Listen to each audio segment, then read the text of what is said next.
Hi all, welcome back. In today's video we want to discuss planes. So in the last video we discussed 3D lines. Now planes are lines that can kind of be skewed in any direction about the line. So planes are kind of 3D analogs to lines. Now to do this, unfortunately, it's not as easy as just pulling out Desmos to graph these. Desmos doesn't have a 3D calculator, unfortunately. So I'd recommend if you have a Mac, maybe use the native grapher. That usually works really well. That's what I use. Or probably GeoGebra works as well. But there are going to be cases where you need to graph these equations. And especially when we get to multivariable functions, you're going to need to be able to graph them as well. So you need to get a good 3D grapher. And again, Desmos probably will not cut it because that can only do 2D. Unfortunately, we all love Desmos though. Anyways, let's start talking about planes. So in order to take a plane, we need to first discuss the idea of a normal vector. Just knowing the equation of a line and the point is not going to be enough for the plane. We need to know the direction that the plane faces, right? So if I have a line here, the plane could be anywhere, it could face anywhere about this axis here that our line creates, kind of skew axis.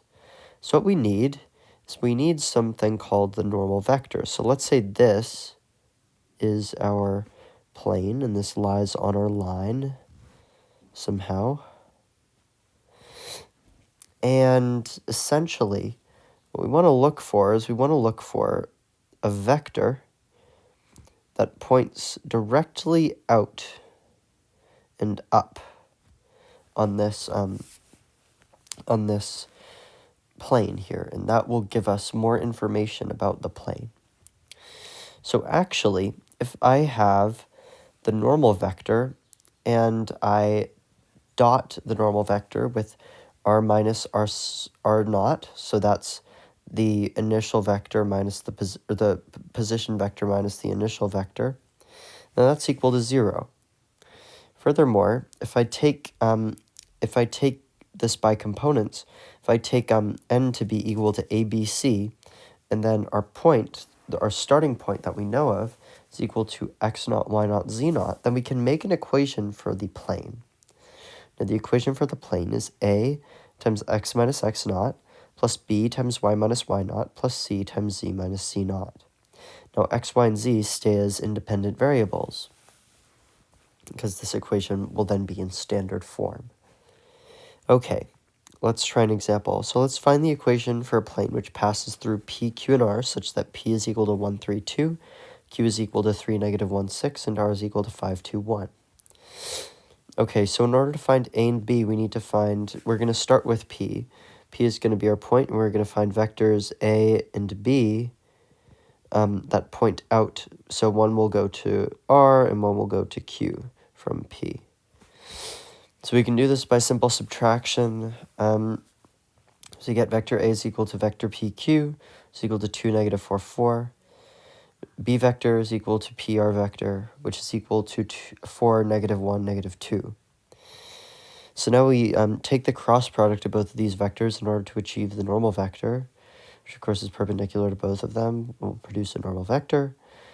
And I won't go through the determinants and all of that jazz. I will just say what this cross product is equal to. We get 12, 20, 14.